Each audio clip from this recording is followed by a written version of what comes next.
بسم اللہ الرحمن الرحیم۔ چینل میں آنے والے سب دوستوں کو خوش آمدید۔ اللہ پاک کا قرآن پاک میں ارشاد ہے کہ اللہ اور اس کے فرشتے آپ صلی اللہ علیہ وآلہ وسلم پر درود و سلام پڑھتے ہیں۔ یا مسلمان تم بھی درود و سلام پڑھا کرو۔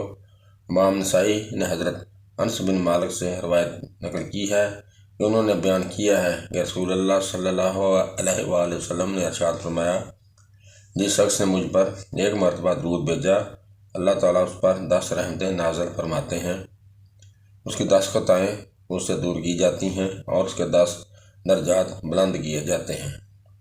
امام ابن حجر نے حضرت عامر بن ربیعہ رضی اللہ عنہ سے روایت کی ہے، نبی کریم صلی اللہ علیہ وسلم نے فرمایا، کوئی مسلمان مجھ پر درود نہیں بھیجتا مگر فرشتے اس پر تب تک درود بھیجتے رہتے ہیں جب تک کہ وہ مجھ پر درود بھیجتا رہتا ہے، پس بندہ اس کو تھوڑا کر لے یا زیادہ۔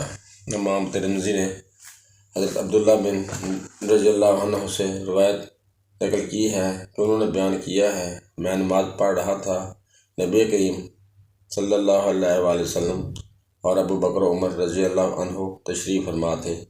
جب میں بیٹھا تو میں نے اللہ تعالیٰ کی ثنا کی کہ نبی کریم صلی اللہ علیہ وآلہ وسلم پر درود پڑھا، پھر اپنے لیے دعا کی۔ یہ دیکھ کر نبی کریم صلی اللہ علیہ وآلہ وسلم نے فرمایا، تم سوال کرو تمہیں عطا کیا جائے گا۔ شیخ عبدالحق دہلوی رحمۃ اللہ نے علامات صحبت رسول اللہ کا ذکر کرتے ہوئے پہلی علامت یہ بیان فرمائی ہے کہ جو نبی کریم صلی اللہ علیہ وآلہ وسلم سے محبت رکھتا ہے وہ آپ پر کثرت سے درود پڑے گا۔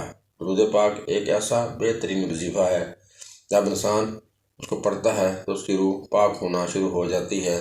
جتنی کثرت سے انسان درود پڑھتا جاتا ہے اتنی ہی روح کی صفائی ہوتی جاتی ہے، حتیٰ کہ علماء کرام فرماتے ہیں کہ روح اتنی پاک صاف ہو جاتی ہے کہ انسان چاہے کلف کرے نہ کرے، اس کی روح براہ راست نبی کریم صلی اللہ علیہ وآلہ وسلم کی روح سے فیض حاصل کرنا شروع کر دیتی ہے۔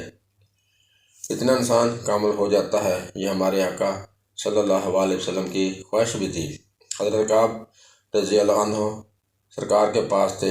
سرکار نے پوچھا، کعب تم ہم پر کتنا درود پڑھتے ہو؟ اور ایک روایت میں ہے کہ حضرت کعب نے خود رسول اللہ علیہ وآلہ وسلم سے عرض کیا، اللہ کے نبی، میں ایک حصہ درود پاک پڑھتا ہوں اور 3 حصے دیگر وظائف پڑھتا ہوں، کیا میرا یہ عمل درست ہے؟ رسول پاک صلی اللہ علیہ وآلہ وسلم نے فرمایا، اچھا ہے، لیکن اگر تم ہم پر اور درود پاک پڑھو تو تمہارے حق میں بہتر ہے۔ عرض کیا، یا رسول اللہ صلی اللہ علیہ وآلہ وسلم، پھر آدھا آدھا کر لوں؟ فرمایا، یہ بھی تیرے لیے بہتر ہے، لیکن اگر درود میں اور اضافہ کر لے تو اچھا رہے گا۔ عرض کیا، یا رسول اللہ صلی اللہ علیہ وسلم، پھر 1 اور 3 حصے درود پاک کر لوں؟ 3 حصہ درود پاک اور 1 حصہ دیگر وظائف کر لوں؟ رسول پاک صلی اللہ علیہ وسلم نے فرمایا، بہت اچھا ہے، لیکن اگر اس میں اور اضافہ کرے تو تمہارے حق میں اچھا ہے۔ حضرت کعب رضی اللہ عنہ نے عرض کی، یا رسول اللہ، پھر میں ایسا نہ کروں کہ دیگر وظائف چھوڑ دوں اور آپ کی ذات پر درود پاک کا ہی وظیفہ کر لوں؟ رسول اللہ صلی اللہ علیہ وآلہ وسلم نے فرمایا، اگر تم نے ایسا کر لیا تو یاد رکھو اللہ تعالیٰ تمہارے سارے گناہوں کی مغفرت فرما دے گا۔ اللہ تعالیٰ نہ صرف اس کی مغفرت فرما دے گا بلکہ دنیا و آخرت میں اس کے تمام کاموں کا کفیل ہو جائے گا۔ علماء کرام فرماتے ہیں کہ کثرت سے درود پاک پڑھنا چاہیے، اس کی مختلف تعداد بتائی جاتی ہے، لیکن اگر کوئی 313 مرتبہ درود پاک روزانہ پڑھے گا تو اسے کثرت سے درود پاک پڑھنے والوں میں شمار کیا جائے گا۔ آپ صلی اللہ علیہ وآلہ وسلم پر جو شخص درود نہیں پڑھتا اس کے ایمان کی کمی ہے۔ ترمذی کی ایک روایت ہے کہ آپ صلی اللہ علیہ وآلہ وسلم ایک بار باہر تشریف لائے، چہرہ خوشی سے دمک رہا ہے۔ صحابہ نے فوراً پوچھا، چہرے پر خوشی کے بہت اثار ہیں، کیا وجہ ہے؟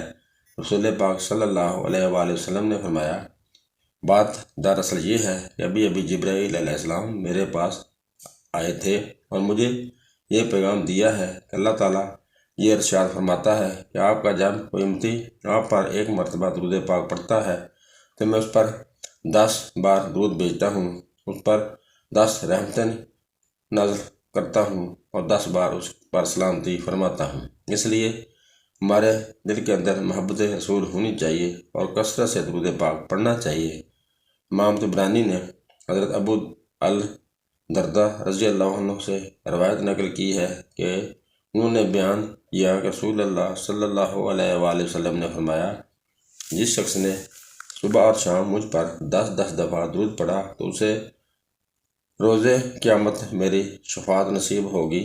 ایک اور روایت میں ہے، امام ترمذی اور امام ابن حبان نے حضرت ابو مسعود رضی اللہ عنہ سے نقل کیا ہے کہ رسول اللہ صلی اللہ علیہ وآلہ وسلم نے فرمایا، بلا شبہ مجھ پر درود بھیجنے والا قیامت کے دن میرے سب سے زیادہ قریب ہوگا۔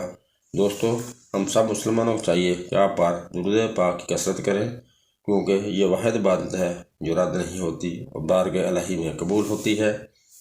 دوستو، اگر اللہ کو منظور ہوا اور سانسوں نے وفا کی تو اگلی ویڈیو میں آپ سے پھر ملاقات ہوگی۔ تب تک اجازت دیجیے، ہمارے چینل کو سبسکرائب لازمی کر دیں۔ اللہ حافظ۔